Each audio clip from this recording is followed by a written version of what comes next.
The Vanishing Wife. Chapter 1. The Ring on the Table. The porch light was off. The house was silent, and on the coffee table sat her wedding ring, beside 6 words that would destroy him. Do not look for us.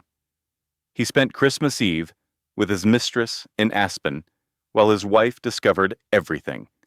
The hidden accounts, the secret apartment, the woman he promised a future that did not include her. But here is what he never expected. She did not scream. She did not cry.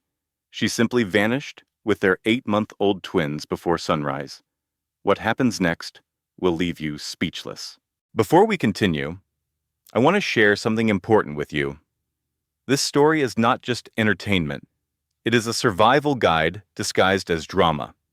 Every betrayal you witness here contains a lesson. Every moment of despair carries wisdom that could protect you or someone you love.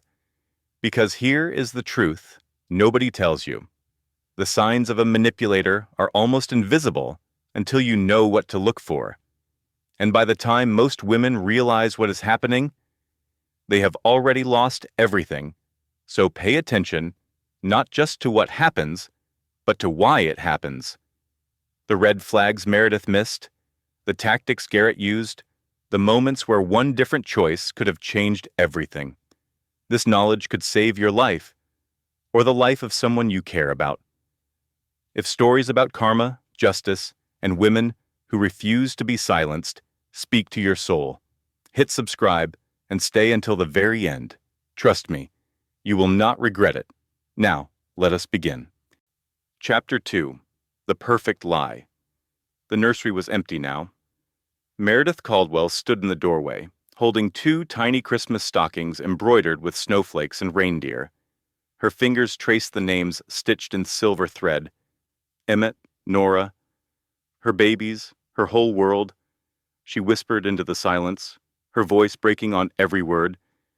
He did not just take Christmas from us, he took everything. And I was too blind to see it coming. But that moment of reckoning came later. Much later. The story begins on Christmas Eve morning, when Meredith still believed in the life she had built. The Caldwell estate in Greenwich sat like a picture from a magazine. Snow dusted the manicured hedges, wreaths hung on every window, tied with velvet ribbons the exact shade of burgundy that Eleanor Caldwell had insisted upon. Inside, a 12-foot Douglas fir dominated the living room, strung with lights and ornaments collected over 3 generations of Caldwell Christmases. Meredith had been awake since 5. The twins had finally settled into a sleep schedule, and she used these quiet morning hours to prepare. She had baked gingerbread cookies from scratch. She had wrapped presents in coordinating paper with hand-tied bows. She had laid out matching family pajamas for the photo session scheduled for that afternoon. Everything had to be perfect.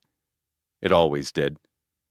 She stood on a step stool, reaching to adjust the angel at the top of the tree, when she heard footsteps behind her. Garrett appeared in the doorway, already dressed in his charcoal suit, his overnight bag slung over one shoulder. He looked polished, pressed, impeccable. He always did. "You are leaving already," Meredith said, stepping down carefully. "I thought your flight was not until noon." He crossed the room and kissed her forehead, not her lips. She noticed, but said nothing. And that right there is your first lesson. When someone consistently chooses the smallest gesture of affection instead of the genuine one, they are telling you exactly where you stand. A forehead kiss is a dismissal disguised as tenderness. It says, "I am going through the motions, but my heart is somewhere else. Changed my mind about driving." He said, "Roads might get icy later. Better to get ahead of it." She nodded, but something cold settled in her stomach. Garrett never changed his mind. He planned everything with military precision. She had learned that in their 6 years together. The clients really could not reschedule. She asked, keeping her voice light. It is the twins' first Christmas. Garrett. They will not remember it, but I will. He sighed. The sound of a man who had answered this question too many times. Mary, we have discussed this. The Henderson account represents $40 million in new capital. If I close this deal, we are set for years. I will be back Christmas night, I promise. She wanted to argue. She wanted to remind him that she had given up her career at his request, that she had spent the last year in a fog of sleepless nights and endless feedings, that she needed him here. But Meredith Caldwell did not argue. She accommodated. She adjusted. She made things work. Here is another truth you need to hear. When you have trained yourself to be agreeable at all costs, you become invisible in your own life. You stop trusting your instincts. You stop asking questions. You become the perfect victim for someone who is counting on your silence. Okay, she said softly. Just be safe. Garrett smiled, that charming smile that had won her over at a charity gala 7 years ago. He cupped her face in his hands and looked into her eyes with what she believed was genuine affection. I will make it up to you. New Year is in Turks and Caicos, just the four of us. I already booked it. She smiled back, allowing herself to believe him. It is fine. Go close your deal. He grabbed his keys from the console table by the door. His phone buzzed in his pocket. He glanced at it, angled the screen away from her, and typed a quick response. That is the client now, he said. I need to take this in the car. She watched him walk to the door, her arms wrapped around herself against a chill that had nothing to do with the December air. Garrett, she called out. He turned. I love you. Something flickered across his face. Guilt, perhaps. Or maybe just impatience. Love you too, he said. And then he was gone. Meredith stood in the foyer for a long moment, listening to the crunch of tires on the gravel driveway, the fading hum of his engine. The house felt larger, suddenly, emptier, despite the twins sleeping peacefully upstairs. She walked back to the tree and adjusted an ornament that did not need adjusting. Her reflection stared back at her in the darkened window. She looked tired. She looked older than 32. When had that happened upstairs? Nora began to cry. The sound pulled Meredith from her thoughts, and she climbed the stairs quickly, grateful for the distraction. In the nursery, both babies were awake now, their faces scrunched with the particular indignation of hungry infants. She lifted Nora first, then Emmett, settling them both against her chest with practiced ease. Good morning, my loves, she murmured. Your daddy had to work, but that is okay. We will have the best Christmas ever. Just the three of us. She meant it to sound cheerful. It came out sad. Chapter 3. The first crack, as she settled into the rocking chair to nurse them. Her eyes drifted to the family portrait on the dresser. Their wedding day. Garrett looking like he had conquered the world. Meredith looking like she had won the lottery. She had thought she had won the lottery. She had thought she was the luckiest woman alive. Her phone buzzed on the nightstand.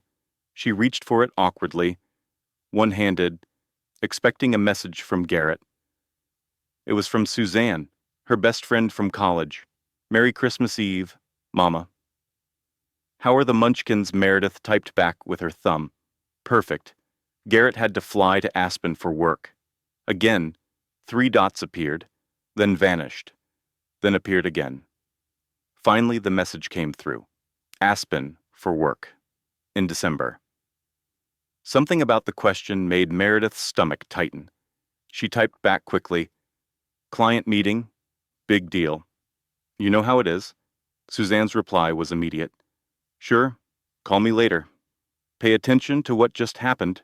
Suzanne asked a simple question that contained a universe of doubt. A true friend will notice things you have trained yourself to overlook. They will ask the uncomfortable questions. They will plant seeds of awareness, even when they know you are not ready to hear the truth. Never dismiss a friend who questions your relationship. They are seeing something you cannot. Meredith set the phone down and focused on the twins. They nursed contentedly, their tiny fingers curling and uncurling against her skin. She breathed in their sweet baby smell and tried to push away the unease that had taken root in her chest. It was Christmas Eve. Her husband loved her. Everything was fine. She repeated it like a mantra. Everything is fine. Everything is fine. Everything is fine. But even then, some part of her knew it was not. Christmas Eve night arrived with a gentle snowfall and absolute silence. The house felt cavernous without Garrett, every creak of the old floors amplified in the emptiness. Meredith had put the twins to bed an hour ago, singing Silent Night until her voice grew hoarse. Now she sat alone in the living room, a glass of wine untouched on the coffee table, the Christmas tree lights casting dancing shadows on the walls. She had tried calling Garrett twice. Both calls went to voicemail. She told herself he was probably at dinner with the clients. She told herself he would call when he could. She told herself 100 small lies to quiet the growing noise in her head. Her laptop sat on the ottoman where she had left it that morning, still open to the photo editing software. She had been working on the Christmas card, cropping and adjusting until the family portrait looked magazine-worthy. Now she reached for it with a different purpose.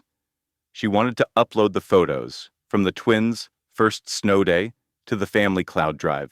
Garrett's mother had been asking for them.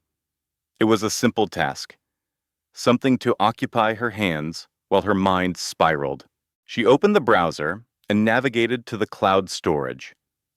That was when she noticed something strange. Garrett's email was still logged in from when he had used her laptop last week. His inbox was visible on the screen, notifications piling up in red. Meredith hesitated. She had never checked his email before. She had never felt the need. Their marriage was built on trust, or so she had believed. But Suzanne's question kept echoing. Aspen for work. In December. She clicked on the inbox. The first email she saw was a confirmation from the Sterling Resort and Spa in Aspen. Her heart began to pound as she opened it. Romantic getaway package for 2. Check-in. December 24th. Check-out December 26th. Suite reserved under Garrett Caldwell. Guest name Vanessa Holt. The words blurred on the screen. Meredith blinked rapidly, certain she had misread. She scrolled down. More emails. Months of them. Restaurant reservations for 2. Jewelry purchases from stores she did not recognize. A lease agreement for an apartment in Tribeca, signed 6 months ago. Her hands shook so violently that she nearly dropped the laptop. She set it aside and pressed her palms against her eyes, trying to breathe, trying to think. There had to be an explanation. Garrett would never. He loved her. He told her every day. Chapter 4. The Depth of Betrayal. But her hands kept moving. She opened a new tab and typed the name into the search bar, Vanessa Holt. The first result was a LinkedIn profile, executive assistant to Garrett Caldwell, Caldwell Capital Management. The profile photo showed a woman in her late 20s with sleek dark hair and a confident smile. Meredith clicked through to her Instagram, public profile, recent posts. The most recent one had been uploaded just hours ago. It showed a champagne flute held against a backdrop of snow-covered mountains. The caption read, "Some gifts are worth waiting for," followed by a diamond emoji. Meredith zoomed in on the photo. The woman's wrist was visible, adorned with a delicate bracelet. Meredith recognized it immediately. She had admired it in a store window 6 months ago, had mentioned it to Garrett. He had said it was too expensive. She scrolled back further. Photos of restaurant tables, hotel suites, city skylines, and in the reflection of one window, barely visible, but unmistakably there, was Garrett's face. Have you ever discovered something that changed your life forever? Have you ever felt the ground dissolve beneath your feet while the world kept spinning as if nothing had happened? Comment truth. If you have been through something like this, you are not alone. Meredith's wineglass sat forgotten as she descended deeper into the evidence of her husband's betrayal. She found credit card statements linked to an account she had never known existed. She found text messages forwarded to email, conversations so intimate they made her physically ill. One exchange stood out. It was dated 3 weeks ago, the day before Thanksgiving. Vanessa had written, "When are you going to leave her?" Garrett had replied. "After the holidays. I need to protect my assets first." She does not suspect a thing. Meredith read those words again and again until they stopped making sense. She does not suspect a thing. The woman in the photo, the apartment in Tribeca, the lies stacked so high they blocked out the sun. She picked up her phone with trembling fingers and called Garrett. He answered on the third ring, his voice annoyed. "What is it? I am in the middle of something." In the background, she could hear music, laughter, a woman's voice saying something she could not quite make out. "Who is there with you?" Meredith asked, her voice barely above a whisper. "Colleagues," Garrett said dismissively. "Do not be paranoid. Mary, I will call you tomorrow." "Garrett, I need to talk to you about something." He sighed heavily. "Whatever it is, it can wait. I am dealing with important people right now." "More important than your wife." She wanted to scream. "More important than your children." But the words stuck in her throat. She heard the woman laugh again, closer this time, and something inside her cracked. Garrett said, "I have to go. Merry Christmas." The line went dead.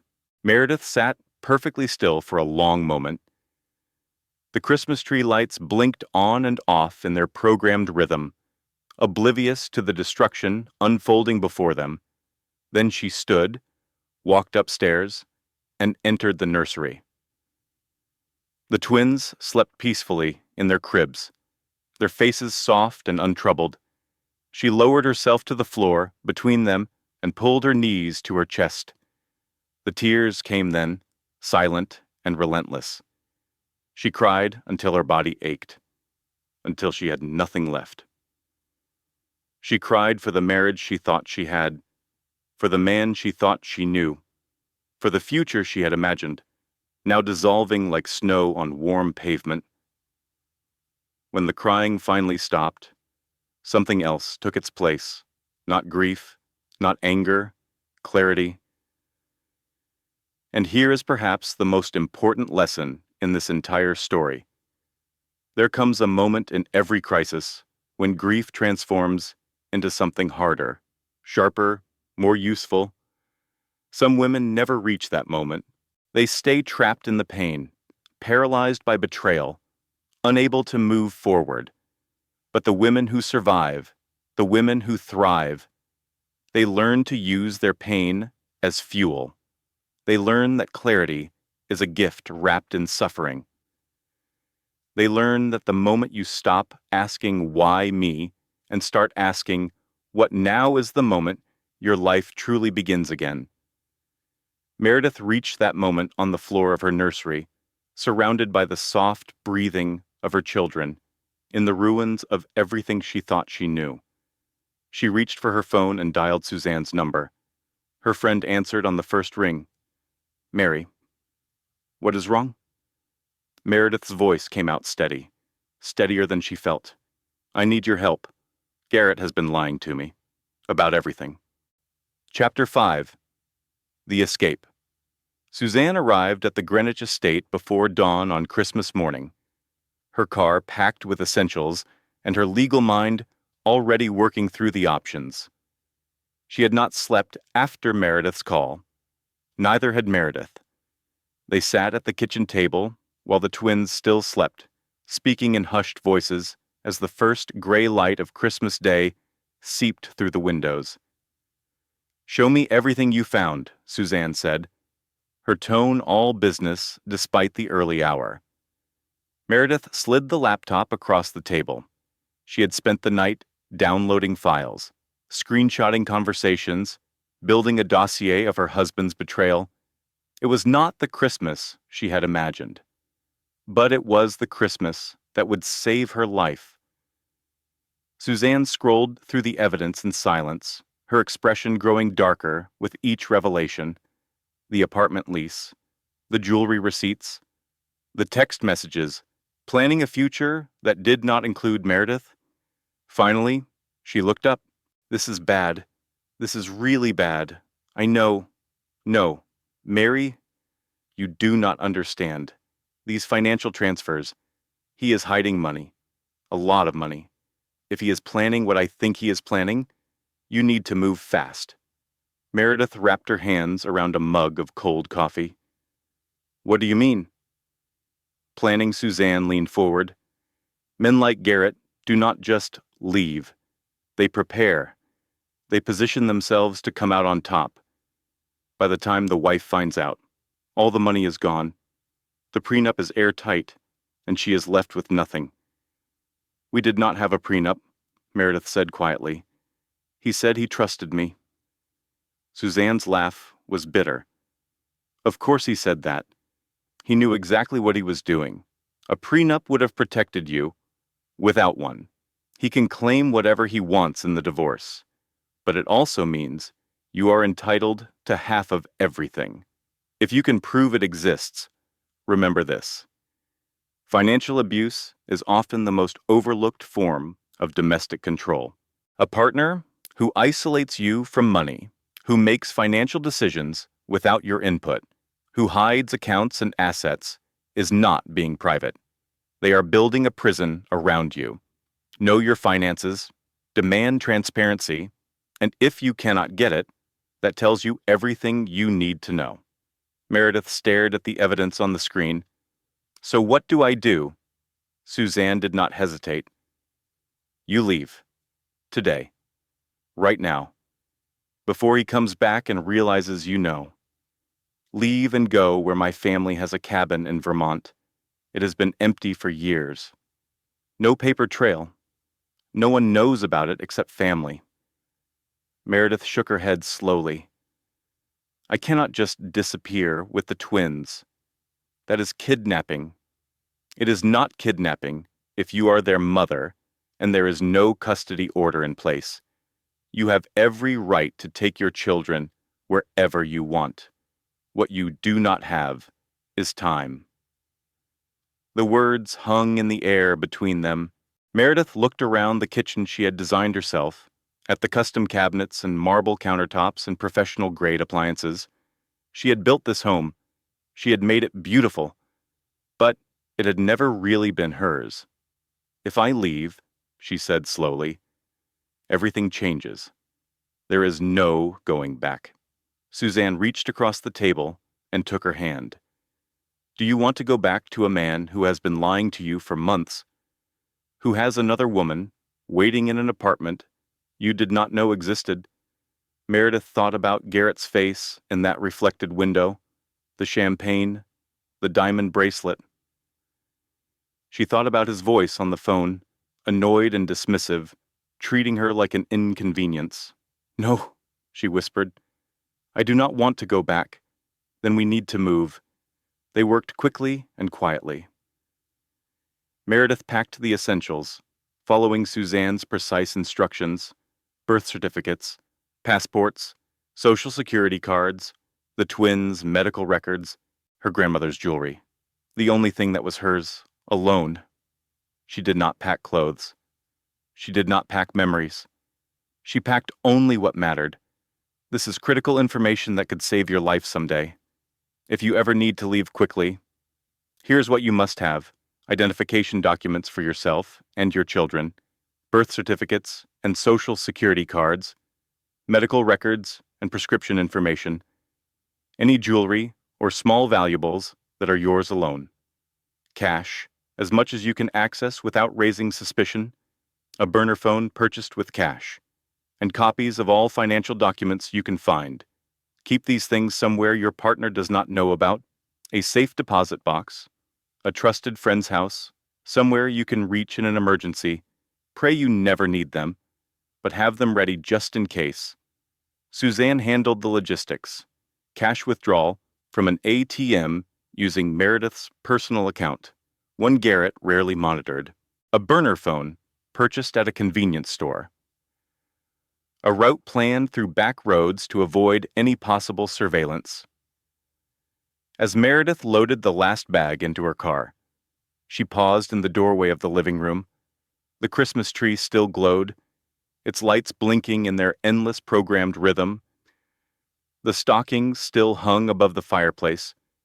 The presents she had wrapped so carefully still waited beneath the tree. She walked to the coffee table and removed her wedding ring, set it on the smooth wooden surface. Then she took a piece of paper from the notepad by the phone and wrote 6 words: "Do not look for us." She placed it beside the ring and turned away. The twins were bundled into their car seats, still drowsy from sleep. Emmett grabbed at her finger as she buckled him in. Nora yawned and closed her eyes again. Meredith kissed both of their foreheads. "We are going on an adventure," she whispered. "Just the 3 of us." She climbed into the driver's seat and looked at Suzanne through the window. "You are sure about the cabin?" Suzanne nodded. "I will send you the coordinates.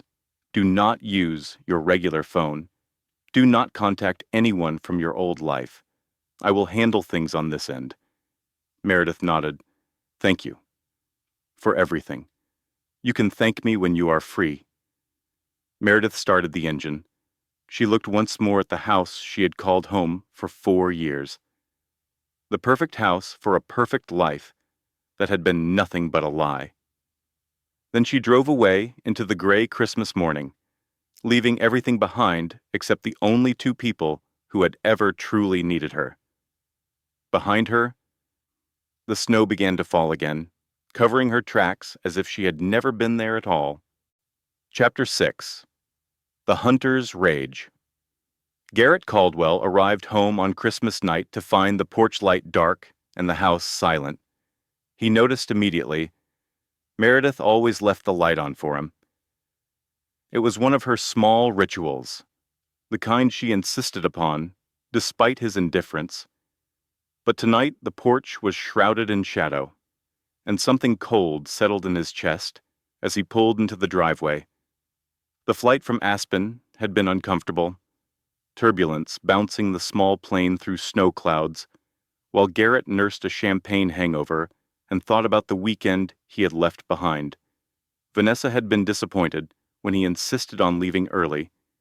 She had wanted him to stay through New Year's, but appearances mattered, and Garrett Caldwell always maintained appearances. He unlocked the front door and stepped inside. The Christmas tree still glowed in the living room, its lights casting dancing shadows on walls that felt too quiet. "Meredith," he called. "I am home." Silence answered him. He set down his bag and walked into the living room. Everything was in place. The decorations, the presents, the throw pillows arranged just so. Then he saw the coffee table. Her wedding ring sat beside a folded piece of paper, catching the light from the tree. Garrett picked up the note with fingers that had begun to tremble. "Do not look for us." He read the words 3 times before they registered. Then he dropped the paper and ran upstairs, taking the steps 2 at a time. The nursery was empty. The cribs stood like silent accusations, blankets folded neatly, no sign of the twins who should have been sleeping there. He threw open dresser drawers, finding them half empty. The diaper bag was gone. The baby carriers were gone. He pulled out his phone and dialed Meredith's number.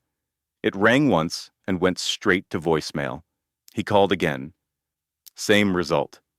His hands shook as he scrolled through his contacts and dialed his mother. Eleanor answered on the second ring, her voice crisp despite the late hour. "Garrett, is something wrong?" "She is gone," he said, the words coming out strangled. "Meredith, she took the twins and she is gone." A pause. Then Eleanor's voice turned hard. "What do you mean? Gone I came home, and she was not here. She left her ring and a note saying not to look for her. The babies are gone too. I see." Eleanor's tone was the kind of cold that preceded hurricanes. "What did you do?" Garrett, nothing. "I do not know why she would. Do not lie to me. I am not your wife." Garrett sank onto the edge of the bed, his head in his hands. He thought about the emails, the text messages, the evidence he had been so careful to hide. "She found out," he said finally, "about Vanessa." The silence on the other end of the line was absolute. When Eleanor spoke again, her voice could have frozen water. "You stupid, stupid boy. I warned you about that woman. I had it under control. Clearly you did not. Do you have any idea where Meredith might have gone?" Garrett tried to think through the panic. Her parents were dead. She had few friends. Suzanne Brennan had been her maid of honor at the wedding, but Meredith rarely mentioned her anymore.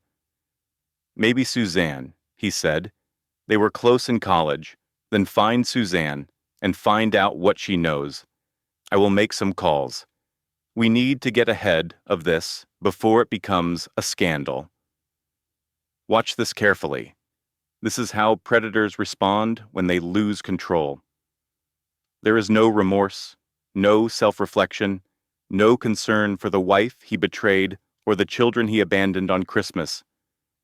There is only damage control, only the fear of exposure, only the desperate need to regain the upper hand. If someone responds to your pain with strategies instead of empathy, with anger instead of accountability, you are seeing their true nature. Believe what you see." Garrett nodded, even though his mother could not see him. He felt something unfamiliar rising in his chest. Not guilt, not remorse. Anger. How dare she leave? How dare she take his children and disappear without giving him a chance to explain, without letting him manage the situation? He had given her everything. The house, the status, the comfortable life, and this was how she repaid him, mother. He said, his voice hardening, "I want them found, whatever it takes." Eleanor's response was immediate. "I know people, discreet people.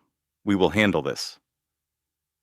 After he hung up, Garrett sat alone in the empty nursery, surrounded by the artifacts of a family that no longer existed. The mobile above Emmett's crib swayed slightly in the draft from the heating vent, playing a tinkling melody that made his jaw clench. He picked up his phone again and made one more call. Vanessa answered breathlessly. "Baby, I thought you were not calling until tomorrow." "Change of plans," Garrett said flatly. "She knows. She took the kids and ran." A pause. "Oh God, what are we going to do? You are going to stay quiet and let me handle this. Do you understand?" "Yes. Of course. Whatever you need." Garrett hung up without saying goodbye. He walked back downstairs and poured himself 3 fingers of scotch, downing it in one burning swallow. Meredith thought she could escape him.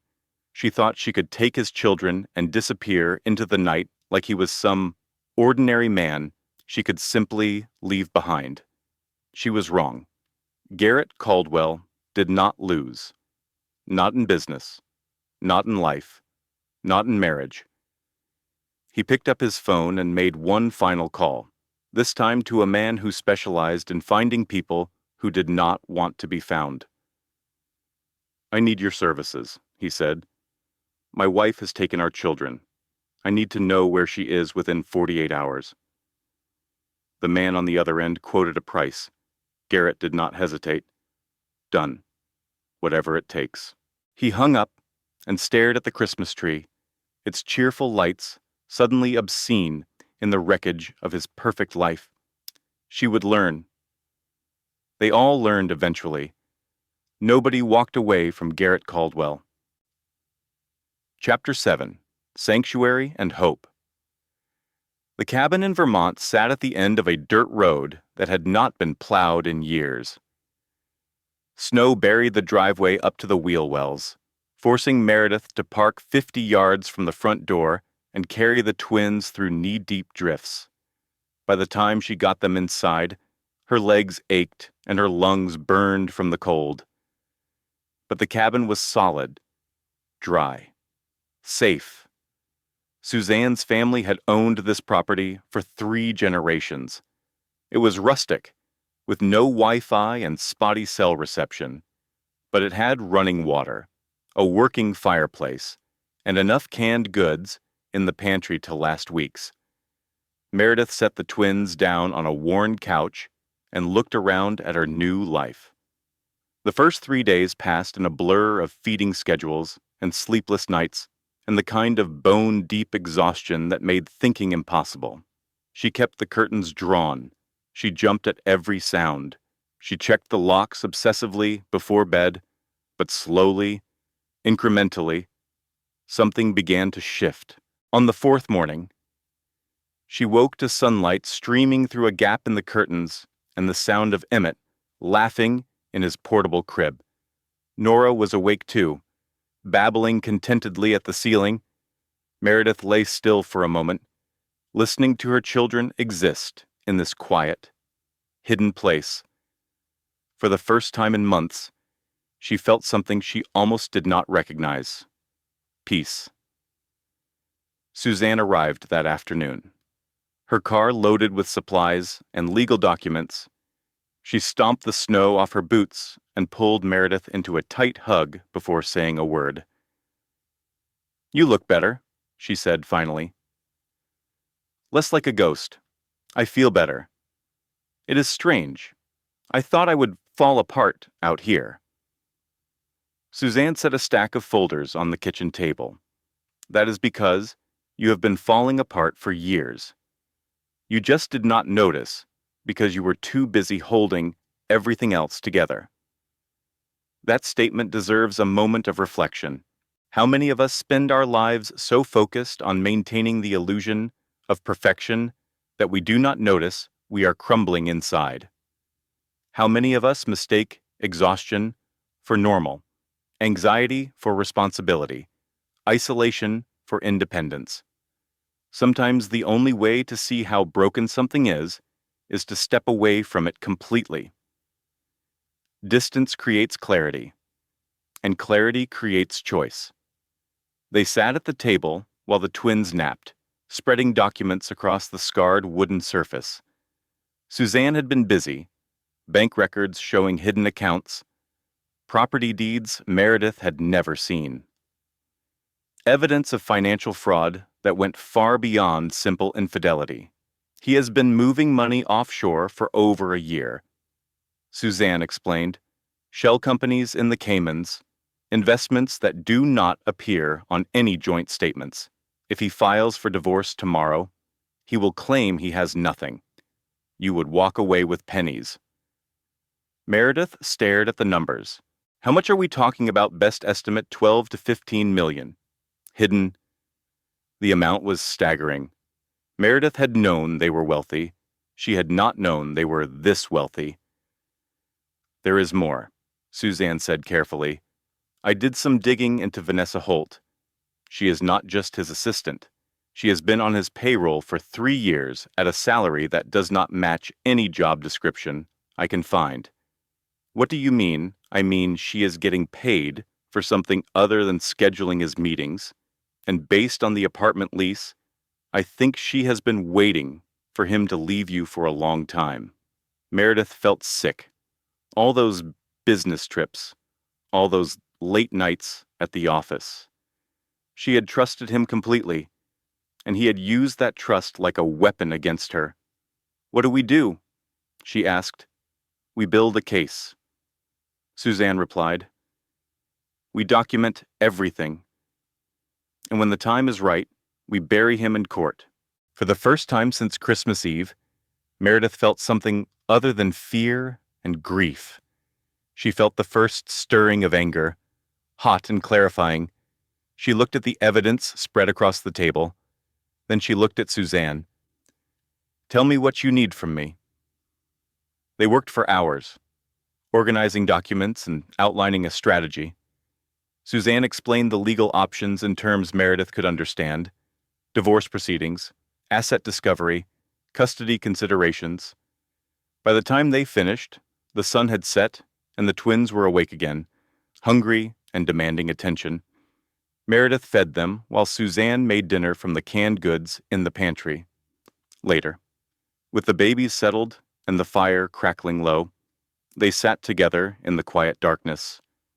I thought I would miss him, Meredith admitted.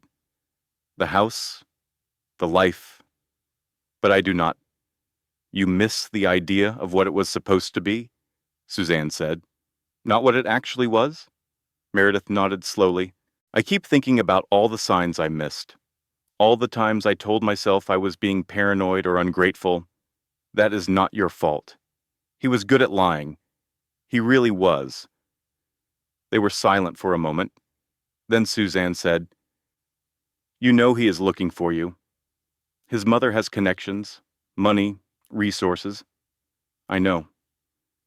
Are you scared? Meredith considered the question. She thought about Garrett's face, the cold calculation in his eyes. She thought about his mother, who had never liked her, who had always treated her like an inconvenience. Yes, she said finally, but I am more scared of going back. Good. Hold on to that. Outside, the snow fell silently, burying the world in white. Meredith looked at her children sleeping peacefully in the portable cribs Suzanne had brought, and she allowed herself, for the first time, to imagine a future that did not include Garrett Caldwell. It was terrifying. It was exhilarating. It felt like freedom. She whispered into the darkness, just loud enough for herself to hear, We are going to be okay. She almost believed it. Chapter 8. The Wolves Arrive. The sound of car engines woke Meredith from a dead sleep. It was 3 a.m, a week after Christmas, and the world outside the cabin should have been silent. Instead, headlights cut through the darkness, sweeping across the bedroom ceiling like searchlights hunting for prey. Meredith was on her feet before she was fully awake, her heart hammering against her ribs. The cold floorboards sent shivers up her legs as she ran to the window and peered through a crack in the curtains. 2 vehicles, a black SUV and what looked like a police cruiser. They had stopped at the end of the buried driveway, and figures were emerging into the snow. Their breath rose in white clouds against the dark sky. No, not now, not yet. She grabbed her phone with shaking hands and called Suzanne. It rang once, twice, 3 times. Voicemail. She tried again, her fingers trembling so badly she almost dropped the phone. Same result. The figures were moving toward the cabin now, flashlight beams cutting through the darkness. Like surgical instruments, Meredith counted 4 of them, 2 in uniform, 2 in civilian clothes. Their footsteps crunched through the frozen snow, each sound driving a spike of panic deeper into her chest. She had maybe 3 minutes. She ran to the twins, still sleeping peacefully in their cribs, and began the impossible calculus of escape. There was no back door, no second exit, no window large enough to climb through with 2 infants, no way out that did not lead directly past the people approaching. Think, think, think. Her mind raced through options that did not exist. She could hide in the closet. They would find her. She could refuse to open the door. They would break it down. She could fight against 4 people, 2 of them armed. A knock on the door, sharp and authoritative. The sound echoed through the small cabin like a gunshot. Mrs. Caldwell, this is the police. Open up. Meredith stood frozen in the middle of the cabin, her babies in her arms, her breath coming in short, panicked gasps. Emmett stirred against her chest, disturbed by her racing heartbeat. Nora whimpered softly in her sleep. She could not run. She could not hide. She could only wait. Another knock, harder this time. Mrs. Caldwell, we know you are in there. Open the door, or we will be forced to enter. Meredith walked slowly toward the door, each step feeling like a march toward execution. She shifted the twins to one arm and reached for the handle with a hand that would not stop shaking. The door opened. Eleanor Caldwell stepped inside first, wrapped in a cashmere coat the color of fresh cream and wearing an expression of cold triumph. Her silver hair was perfectly styled despite the early hour. Her makeup was flawless. She looked like a woman who had never been inconvenienced by anything in her life. Behind her came 2 uniformed officers, their faces professionally blank, and a man Meredith did not recognize. He was heavy-set with a shaved head and expressionless eyes that scanned the cabin with practiced efficiency. "Did you really think you could hide from us?" Eleanor said, her voice dripping with contempt. "In a cabin owned by your college roommate's family. We found you in 3 days. Meredith. 3 days. Did you honestly believe you could outsmart us?" Meredith clutched the twins tighter, their warmth the only thing anchoring her to reality. "How did you—" "Money. Dear, money finds everything." Eleanor's smile was a blade, sharp and merciless. "My son has filed for emergency custody. These officers are here to ensure you comply with the court order." "Court order? What court order? I have not been served with anything." One of the officers stepped forward, holding out a sheaf of papers. His badge glinted in the dim light. "Mrs. Caldwell, your husband has obtained an emergency custody ruling based on concerns about your mental stability and the safety of the children. You are required to appear in Connecticut court within 72 hours. Mental stability, Meredith's voice cracked. "That is insane. I am their mother. I have never done anything to hurt them." "A mother who fled in the middle of the night with 2 infants, Eleanor interjected smoothly, "who abandoned her home without explanation, who took her children to an isolated location where no one could reach them. That is not the behavior of a stable person. Meredith, that is the behavior of someone experiencing a psychological breakdown." "I found out he was cheating on me," Meredith shouted, her voice rising despite her efforts to stay calm. "He has been having an affair for months. He has been hiding money, lying about everything. I left to protect myself and my children." Eleanor did not blink. Her expression remained perfectly composed, perfectly controlled. "You see, officers, paranoid delusions, persecution fantasies, just as we described in the petition. This is a tactic you must understand. Abusers often weaponize the legal system against their victims. They file false reports. They make accusations of mental instability. They use their resources to turn the very institutions designed to protect you into tools of your oppression.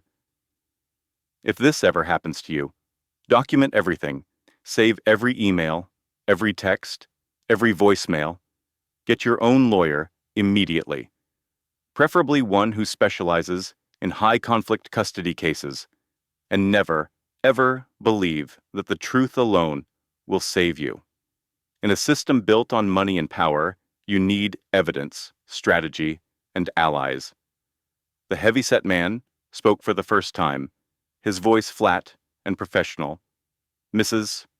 Caldwell, I am Frank Donovan, private investigator. Your husband hired me to locate you and the children. This does not have to be difficult. Come back peacefully. Cooperate with the legal process, and we can sort this out through proper channels.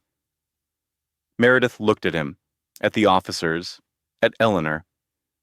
She searched their faces for any sign of sympathy, any hint that they might believe her. She found nothing. Only cold certainty, only power, only the absolute confidence of people who knew they had already won. What choice do I have? She whispered. You have 72 hours to appear in Connecticut court. The officer repeated, If you fail to appear, you will be arrested for custodial interference. Your children will be placed in their father's care pending the hearing. Meredith felt the ground crumbling beneath her feet. Everything she had built in the past week, the safety, the hope, the fragile dream of freedom, gone. All of it gone in the span of a few minutes.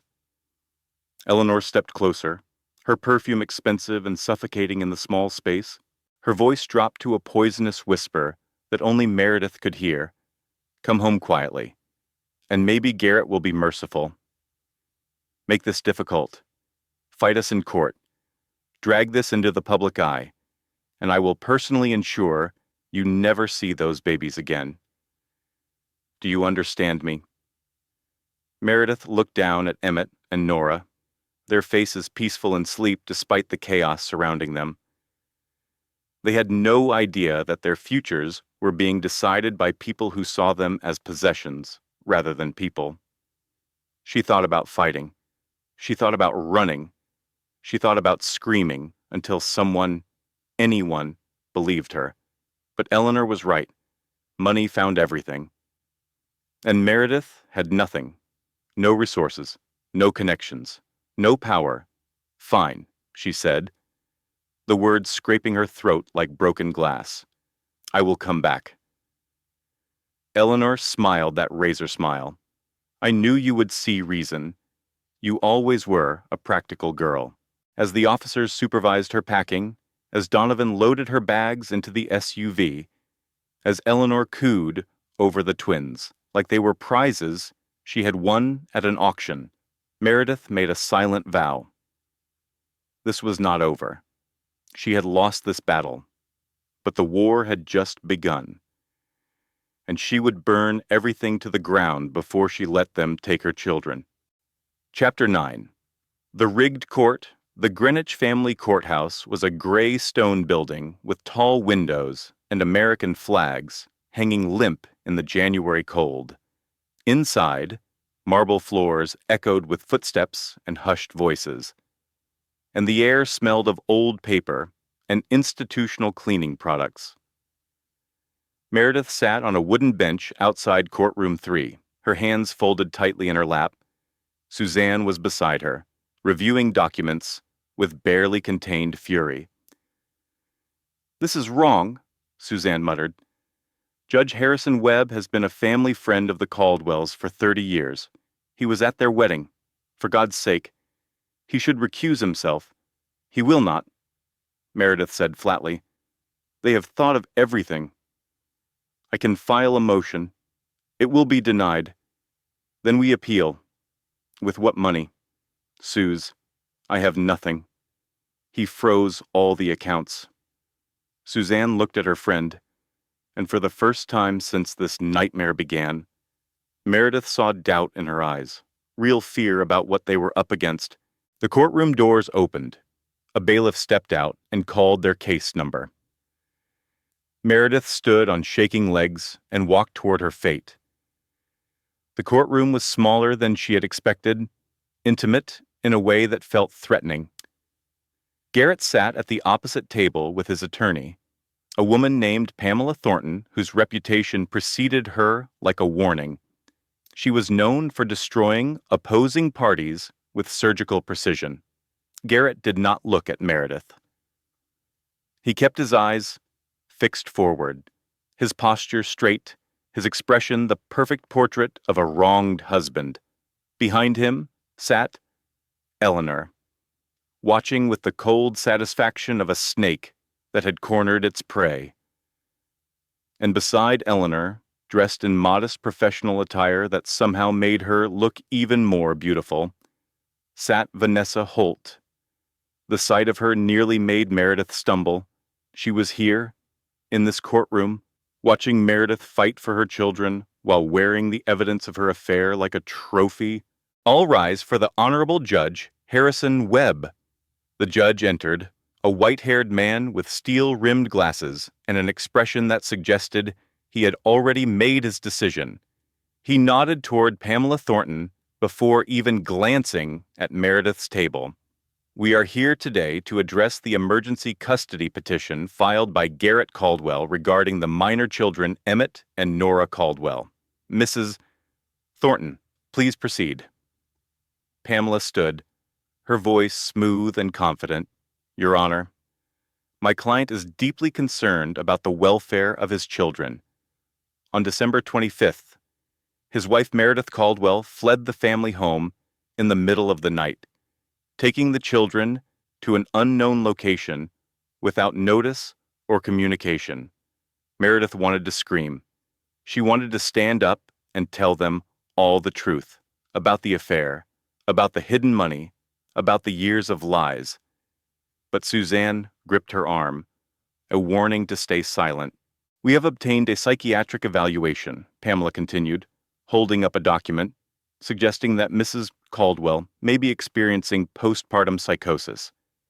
The evaluating physician, Dr. Robert Matthews, is prepared to testify that her behavior is consistent with delusional thinking and potential danger to the children. Meredith leaned toward Suzanne. I have never seen that doctor in my life, she whispered urgently. I know. We will object. But when Suzanne raised the objection, Judge Webb dismissed it with a wave of his hand. The evaluation was conducted at the request of Mr. Caldwell out of concern for his children. It is admissible. The next hour was a blur of testimony and accusations. Vanessa took the stand as a character witness, introducing herself as Mr. Caldwell's executive assistant and describing her observations of Meredith's increasingly erratic behavior over the past year. She seemed paranoid, Vanessa said, her voice dripping with false concern. She accused Mr. Caldwell of things that simply were not true. I witnessed several outbursts at company events. Meredith stared at the woman who had been sleeping with her husband, who was now lying under oath to take her children, and felt something inside her go cold. When Suzanne tried to present evidence of the affair, Judge Webb cut her off. This is a custody hearing. Mrs. Brennan, not a divorce proceeding. Mr. Caldwell's personal relationships are not relevant to the welfare of the children. Your Honor, with respect, his dishonesty goes directly to his character and fitness as a parent. Objection sustained. Move on. There was nowhere to move. Every piece of evidence Meredith had gathered was dismissed or excluded. Every argument Suzanne made was overruled. The outcome had been decided before they ever walked through the door. The ruling came swift and devastating, based on the evidence presented. Judge Webb announced, I am granting temporary custody of the minor children to Mr. Garrett Caldwell. Mrs. Caldwell will be permitted supervised visitation twice weekly, pending a full custody hearing. No. Meredith rose to her feet. No, you cannot do this. He is lying. They are all lying. Mrs. Caldwell, you will compose yourself or you will be removed from this courtroom. Please, please. They are my babies. I am their mother. But the bailiffs were already moving toward her, and Garrett was standing, and Eleanor was reaching for the twins in their carrier, and Meredith watched helplessly as her children were carried out of the courtroom by the people who had stolen everything from her. Nora looked back over Eleanor's shoulder, her face scrunched with confusion, reaching toward her mother with tiny outstretched hands. Meredith collapsed against Suzanne, the sound that escaped her throat barely human. She had lost. They had taken everything, and there was nothing she could do.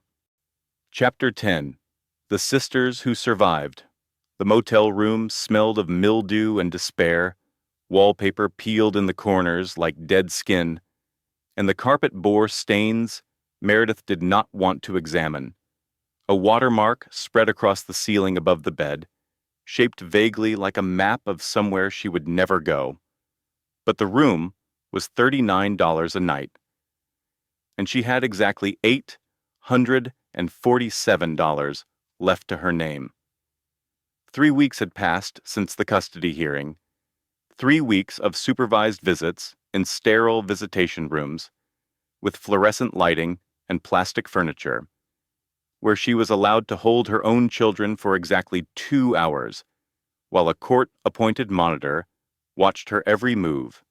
3 weeks of sleeping in cheap motels that accepted cash and did not ask questions.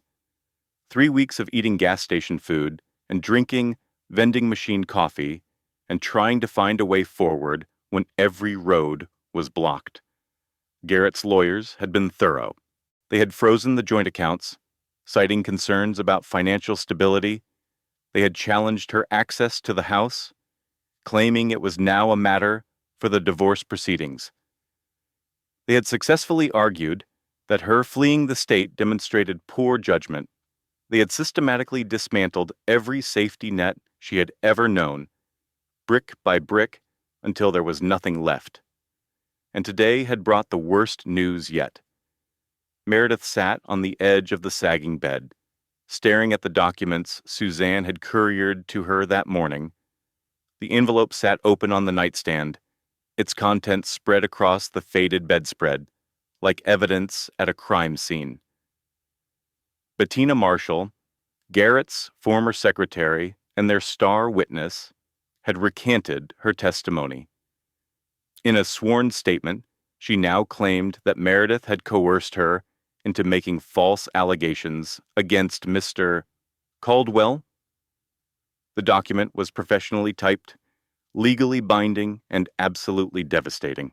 He bought her off, Suzanne had said on the phone, her voice heavy with defeat. I do not know how much he paid her, but it was enough. She was our best chance at proving the financial fraud. What about the federal case transfer? Denied. Judge Webb stayed on the case, and the ethics complaint is going nowhere. His connections run too deep. Mary, I have never seen anything like this. So what now? The silence on the other end of the line had lasted too long. I do not know. I am running out of options. I am so sorry. This is the darkest moment, the point where most stories end in defeat, the point where most women give up, accept their fate, disappear into the wreckage of what their lives have become. But here is what separates survivors from victims. Survivors do not give up when the path forward is blocked. They look for another path. They reach out to anyone who might help. They refuse to accept that this is how their story ends. And sometimes, when you are at your lowest, help arrives from the most unexpected places. Meredith had hung up and sat in silence for what felt like hours. Outside her window, life continued as if the world had not ended. Cars passed on the highway, their headlights cutting through the gray afternoon. A neon sign flickered for a diner across the street, advertising coffee and pie. Somewhere out there, someone was living a normal life, worrying about normal problems, holding their children without a stranger watching. She picked up her phone and opened the news app, scrolling mindlessly through headlines she did not care about.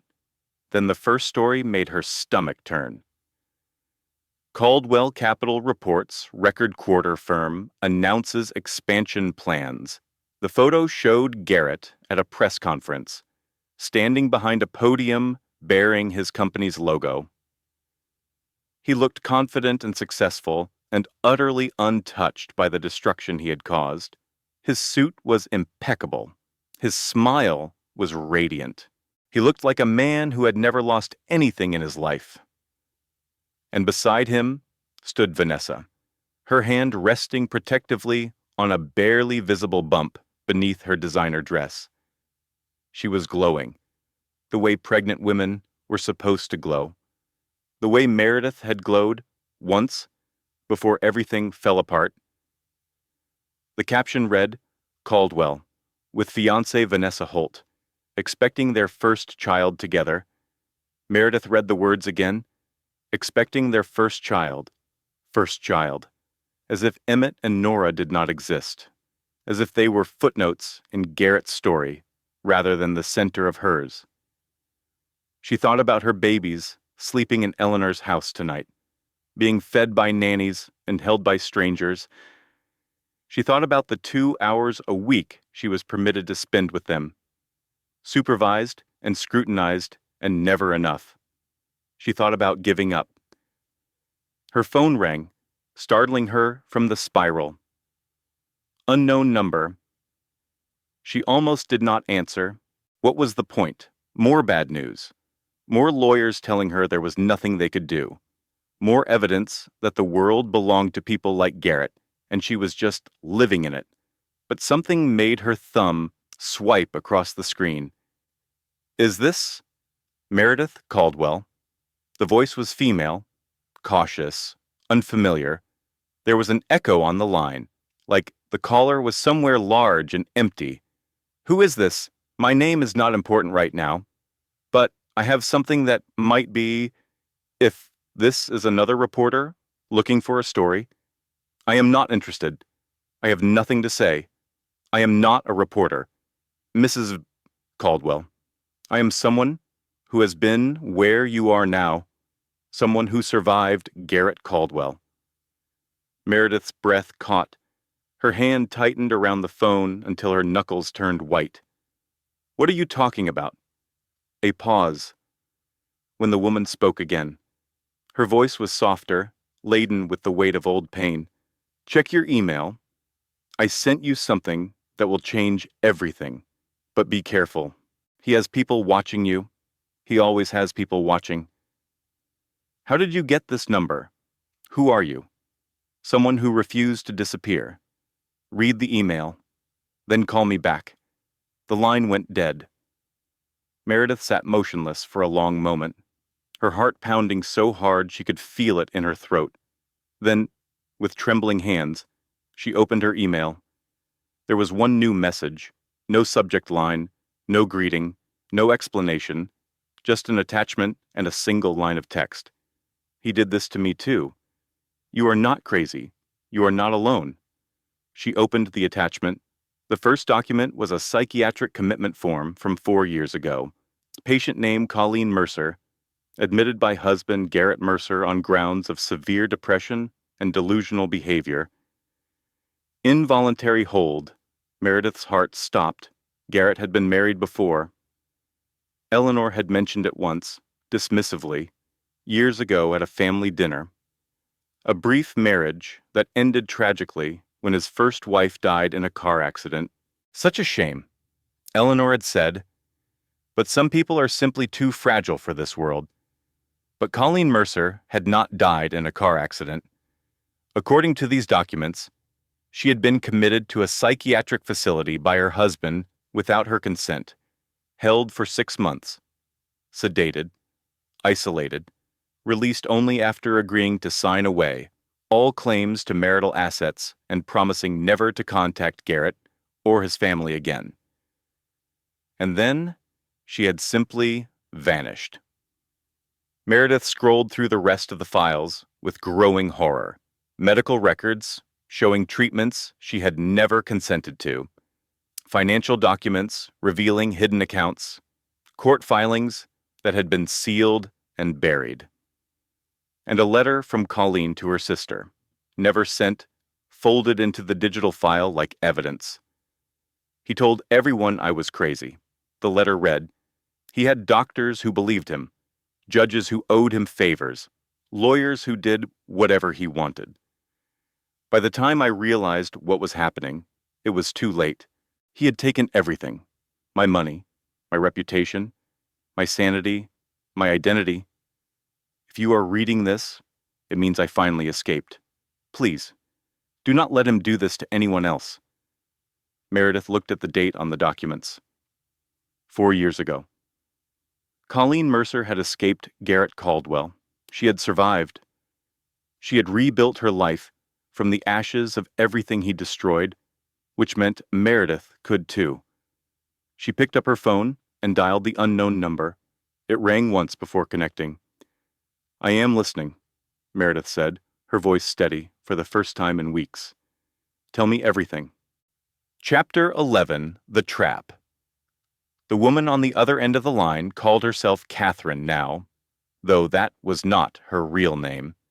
She had shed Colleen Mercer like a snake sheds its skin.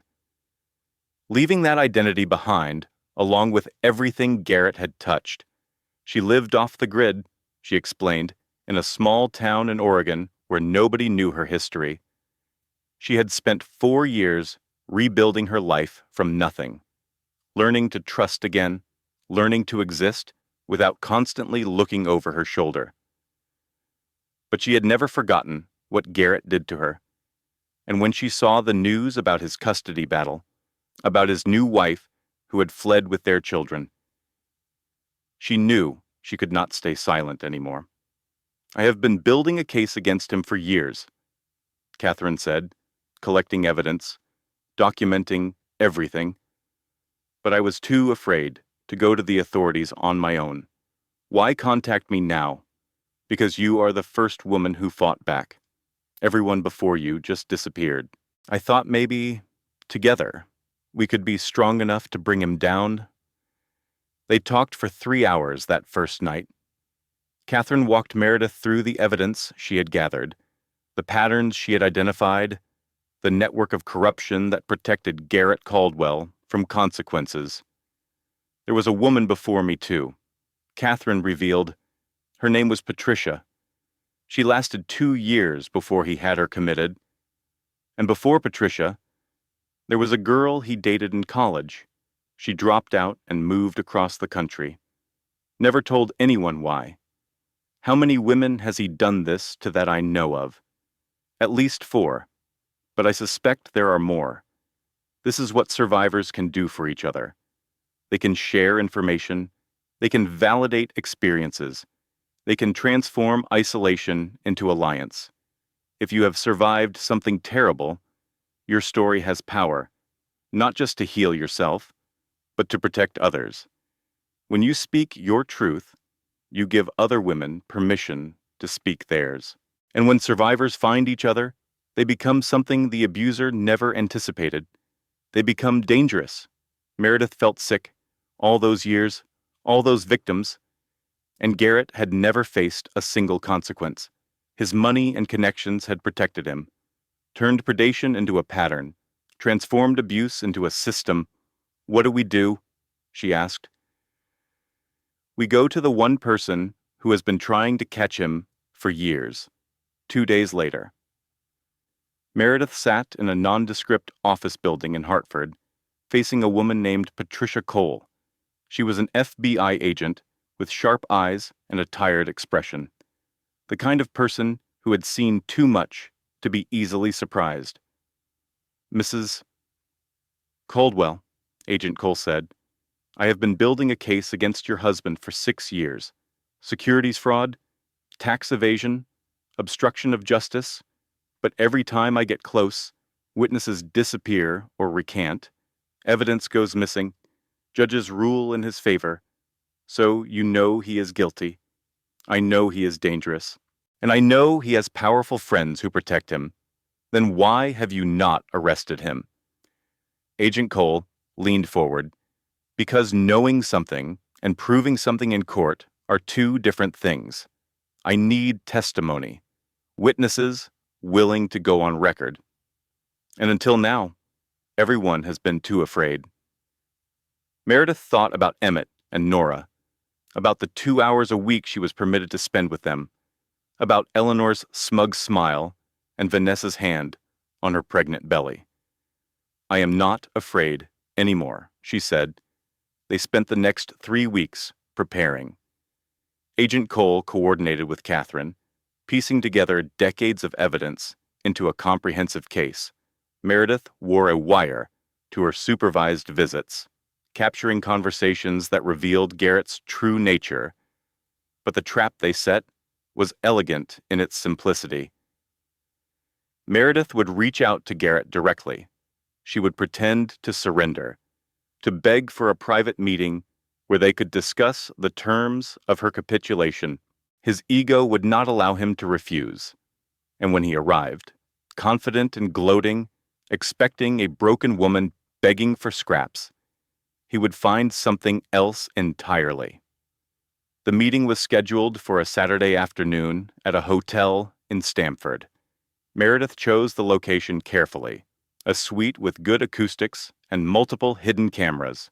She arrived early, her heart pounding, but her resolve absolute. Agent Cole was positioned in the adjacent room with a team of agents, monitoring every word. When Garrett walked through the door, he looked exactly as she remembered: polished, confident, untouchable. "You wanted to talk," he said, settling into a chair with the casual arrogance of a man who had never lost. "So talk." Meredith sat across from him, her hands folded in her lap to hide their trembling. "I want to see my children," she said softly. "I miss them so much." "Then stop fighting. Come home. Accept your place." "My place?" Garrett smiled, the smile that had once charmed her, that had made her feel special and chosen and lucky. But now she saw it for what it was: a mask, a weapon. "You were never going to be more than what I made you," he said.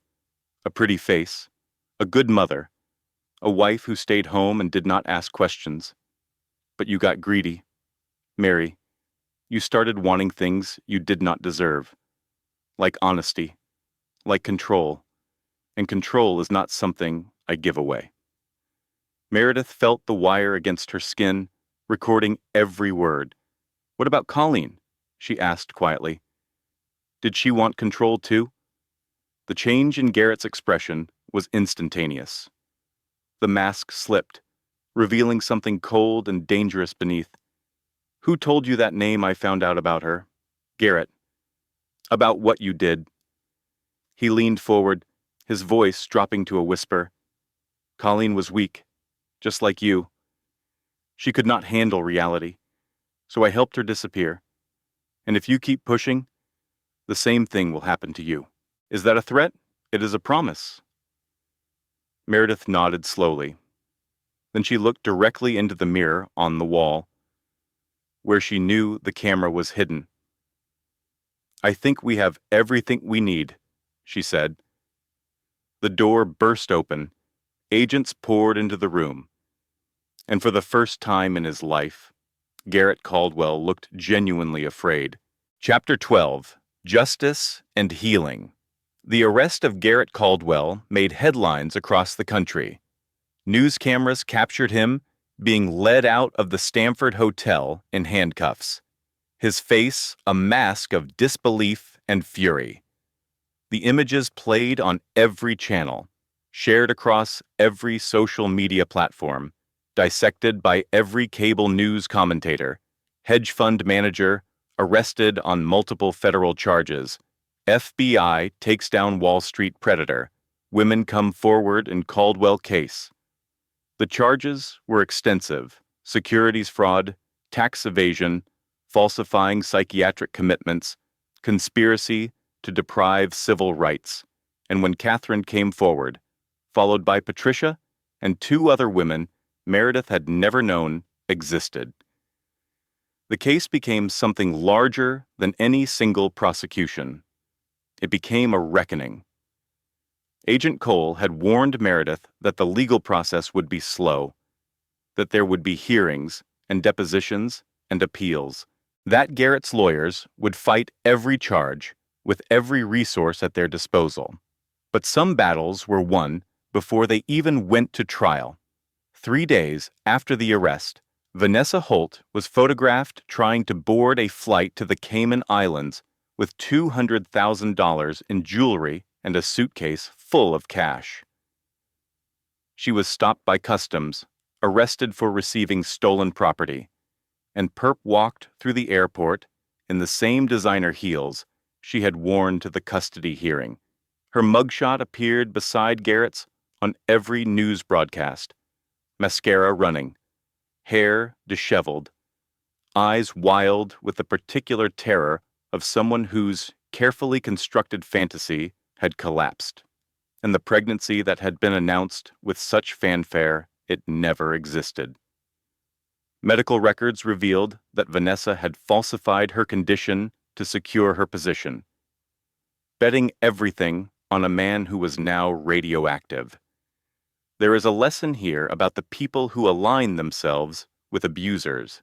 They may seem powerful, they may seem untouchable, but their power is borrowed, and borrowed power is always repossessed when the source dries up.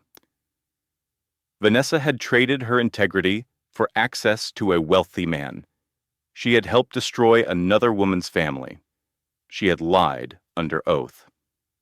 And in the end, she was left with nothing but a criminal record and a mugshot that would follow her for the rest of her life. Choose wisely who you become for someone else. The price of complicity is always higher than it seems. Eleanor Caldwell retreated to her mansion and refused all interviews. Her social calendar emptied overnight. Friends who had sought her favor for decades suddenly discovered prior commitments when she called the Caldwell name, once synonymous with old money and establishment respectability, became a punchline and a warning. But for Meredith, the only victory that mattered came 6 weeks later, in a courtroom very different from the one where she had lost everything. Judge Patricia Winters presided over the new custody hearing with the kind of stern impartiality that had been noticeably absent before. She reviewed the evidence. She heard testimony from Agent Cole and Catherine and the other women. She watched the recording from the Stamford Hotel, where Garrett had threatened Meredith on camera. And then she issued her ruling. Full custody of the minor children, Emmett and Nora Caldwell, is hereby awarded to Meredith Caldwell. Mr. Garrett Caldwell is denied all visitation pending the resolution of criminal proceedings. Furthermore, this court orders the immediate release of all frozen marital assets and awards compensatory damages for the financial and emotional harm inflicted upon the petitioner. Meredith heard the words as if from a great distance: full custody, released assets, compensatory damages. She had won. Suzanne squeezed her hand so hard it hurt. The gallery behind her erupted in whispers and murmurs. But Meredith's eyes were fixed on the doorway, where a court officer was bringing in 2 small figures in matching sweaters. Emmett saw her first. His face lit up with recognition, and he began to wriggle in the officer's arms, reaching toward her with both hands. "Mama," he said. "Mama." It was the first word he had ever spoken, and he said it again. "Mama, Mama, Mama." Meredith was on her feet, moving toward her children, gathering them into her arms with a sob that seemed to come from somewhere deeper than her chest. Nora pressed her face into Meredith's neck, her tiny fingers clutching her mother's hair. "I am here," Meredith whispered. "I am here. I am never letting go again." The months that followed were not easy. Healing never was. Meredith moved to a small coastal town in Maine, far from Greenwich and its memories. She bought a modest house with a view of the ocean, nothing like the estate she had left behind, but infinitely more hers. She went back to work, using her accounting background to help other women uncover hidden assets during divorce proceedings. It was not glamorous. It did not pay what Garrett's hedge fund had paid, but it mattered. The twins grew, as twins do. They took their first steps on a beach at sunset. They said their first full sentences, surrounded by cardboard boxes in their new living room. They learned to laugh and cry and trust in a home where nobody raised their voice or slammed doors or made their mother cry. Meredith still had nightmares sometimes. She still checked the locks 3 times before bed. She still flinched at the sound of expensive cologne or saw Garrett's face in strangers on the street. But she was healing, slowly, imperfectly, persistently. One afternoon, in early spring, she sat on her front porch watching Emmett and Nora chase seagulls across the sand. A truck pulled into her driveway, and a man stepped out, carrying a toolbox. His name was Owen Hartley. He was a widowed carpenter with kind eyes and calloused hands and a daughter named Sophie, who was the same age as the twins. He had come to fix her porch railing, which had been wobbling since she moved in. He did not ask about her past. He did not push for details or expect explanations. He just fixed the railing, played with the children for an hour, and asked if maybe he could come back sometime. "I would like that," Meredith said. And she meant it. Her phone buzzed with a news alert. She looked at the screen and felt nothing at all. Garrett Caldwell, sentenced to 12 years in federal prison. She turned off the phone and looked back at her children, at the ocean, at the man loading his tools into his truck with a wave and a smile. "He took everything from me," she thought, "my trust, my security, my belief that the world was fair. But he could not take them, and he could not take me." Owen waved from his truck. Sophie pressed her face against the window, waving at the twins. Emmett ran toward the porch, sand flying from his tiny sneakers. "Mama," he shouted. "Mama, I found a shell." He held it up like a treasure, his face bright with joy, and Meredith felt something bloom in her chest. Not happiness, exactly. Something quieter. Something stronger. Peace. She pulled her son into her arms and kissed his sandy cheek. "It is beautiful," she said. "Let us find more." And together, hand in hand, they walked toward the water. The lessons we learned. Before we end, let us talk about what this story really means. Because entertainment without wisdom is just noise, and you deserve more than noise.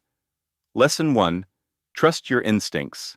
When something feels wrong, it usually is. Meredith ignored the small signs for years. The turned phone screens, the forehead, kisses, the business trips that did not make sense. Your gut knows things. Your heart does not want to believe. Listen to it. Lesson 2, financial independence is not optional. Know where your money is, have accounts in your own name, understand your family's finances completely.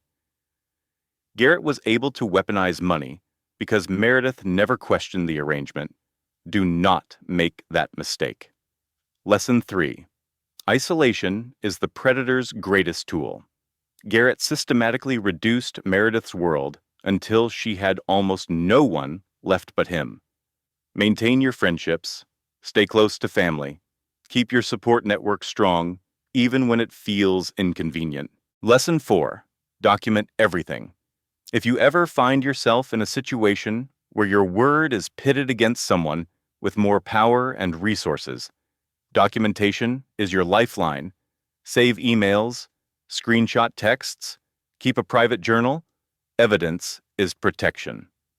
Lesson 5. There are always more survivors than you think. Catherine had been waiting years for someone else to come forward. Sometimes the bravest thing you can do is tell your story, because your truth might be the missing piece that helps someone else escape. Lesson 6. The system is not always fair, but it is not invincible. Judge Webb was corrupt. The first custody ruling was rigged, but Meredith did not give up. She found people who believed in justice. She built a case. She persisted until the truth could not be ignored. Lesson 7. Healing is not linear. Meredith still has nightmares. She still checks the locks. Recovery is not about becoming the person you were before. It is about becoming someone stronger, someone wiser, someone who carries their scars as proof of what they survived. And the final lesson. You are never as alone as you feel. In your darkest moments, when it seems like the world has abandoned you, there are people who will help. Friends like Suzanne, strangers like Catherine, professionals like Agent Cole. Reach out, ask for help, let people in. The tide is always coming in, the future is always wide open, and you, yes you, are never too lost to find your way home. If this story touched your heart, if these lessons resonated with your soul, hit subscribe and share this with someone who needs to hear it, because somewhere out there is a woman who thinks she has no options, and your share might be the light that helps her find her way. Thank you for staying until the end. I knew you would. Until next time. Disclaimer. This story is created solely for educational and informational purposes. It aims to provide relationship guidance and awareness, not to target or identify any individual. The events and characters depicted are entirely fictional, intended for entertainment and learning. Our content is advertiser-friendly and does not promote hate, offense, or harm in any form. The goal is to help viewers gain insights and make informed decisions based on life experiences,